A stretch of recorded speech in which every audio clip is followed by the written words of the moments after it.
आज के वीडियो में हम साझेदारी खाते के अंतर्गत साझेदार के अवकाश ग्रहण पर चर्चा करेंगे।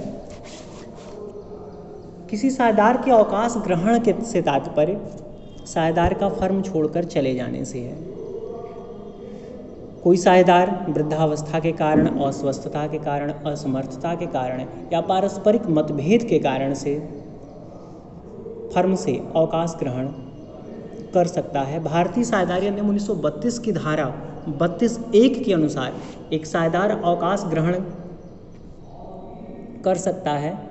पहला, समस्त साझेदारों की सहमति से। दूसरा, साझेदारों के स्पष्ट ठहराव के अनुसार।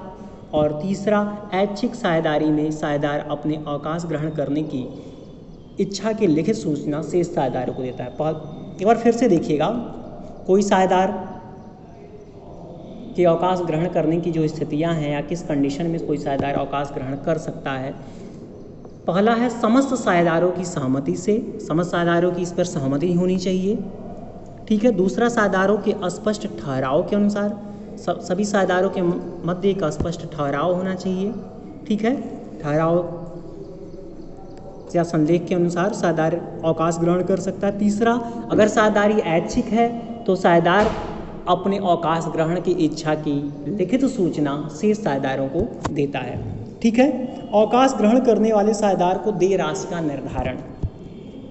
कोई साझेदार अवकाश फर्म से अवकाश ग्रहण कर रहा है, ठीक है, तो उस कंडीशन में ख्याति से में उसका हिस्सा, ठीक है, संपत्तियों एवं दायित्वों के पुनर्मूल्यांकन में उसका हिस्सा, साथ ही साथ एकत्रित लाभ में उसका हिस्सा उसको दिया जाता है, ठीक है। साझेदार अवकाश ग्रहण करने वाले साझेदार को देय राशि या तो तुरंत नकद भुगतान कर दी जाती है या उसके ऋण खाते में हस्तांतरित कर दी जाती है, ठीक है, या आंशिक रूप से या जो राशि है अवकाश ग्रहण करने वाले साझेदार की, वह आंशिक रूप से उसको नकद भुगतान कर दी जाती है और आंशिक रूप से उसके ऋण खाते में हस्तांतरित कर दिया जाता है। कहने का मतलब कि जो निर्धारित राशि है उस राशि का कुछ भाग उसके ऋण खाते में हस्तांतरित कर दिया जाए और कुछ भाग उसको नकद दे दिया जाए। सभी दशाओं में अवकाश ग्रहण करने वाले साझेदार का पूंजी खाता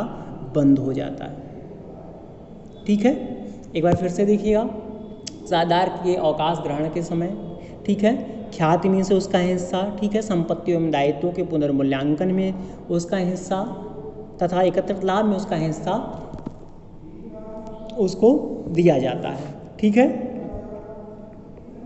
या ये हिस्सा वो प्राप्त करने का हकदार है और इस हिस्से को या तो उसको नकद भुगतान कर दिया जाए या उसको ऋण खाते में हस्तांतरित कर दिया जाए या आंशिक रूप से ऋण खाते में हस्तांतरित कर दिया जाए और आंशिक रूप से उसको नकद भुगतान कर दिया जाए। आगे देखिएगा, ख्याति का लेखांकन व्यवहार। चूंकि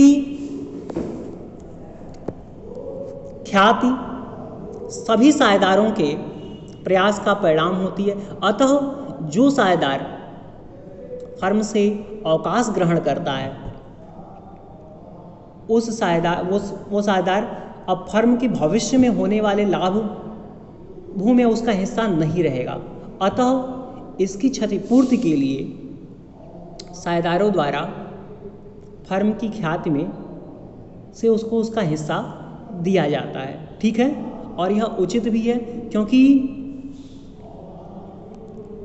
जो फर्म के लाभ हैं, फर्म का वर्तमान लाभ है, वह ख्याति का ही परिणाम माना जाता है, ठीक है।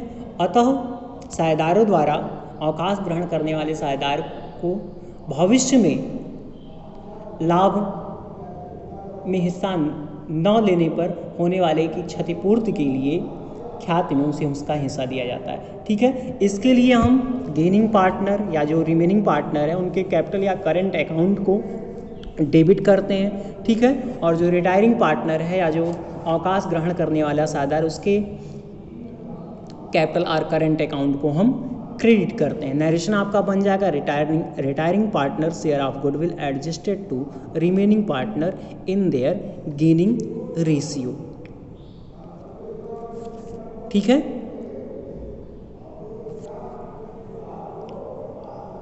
एक बार देख लीजिए।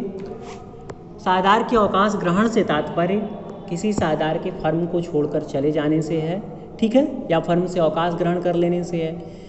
कोई साझेदार वृद्धावस्था के कारण, अस्वस्थता के कारण, असमर्थता या पारस्परिक मतभेद के कारण साझेदारी फर्म से अवकाश ग्रहण कर सकता है। साझेदारी अधिनियम भारतीय 1932 की धारा 32(1) के अनुसार एक साझेदार अवकाश ग्रहण कर सकता है। पहला समस्त साझेदारों की सहमति से, दूसरा है आपका साझेदारों के स्पष्ट ठहराव के अनुसार, तीसरा ऐच्छिक साझेदारी की दशा में साझेदार अपने अवकाश ग्रहण करने की सूचना शेष साझेदारों को देता है, ठीक है। अवकाश ग्रहण करने वाले साझेदार को देय राशि का निर्धारण, जो साझेदार फर्म से अवकाश ग्रहण करना चाह रहे हैं, ठीक है, उसको ख्याति में उसका हिस्सा, ठीक है,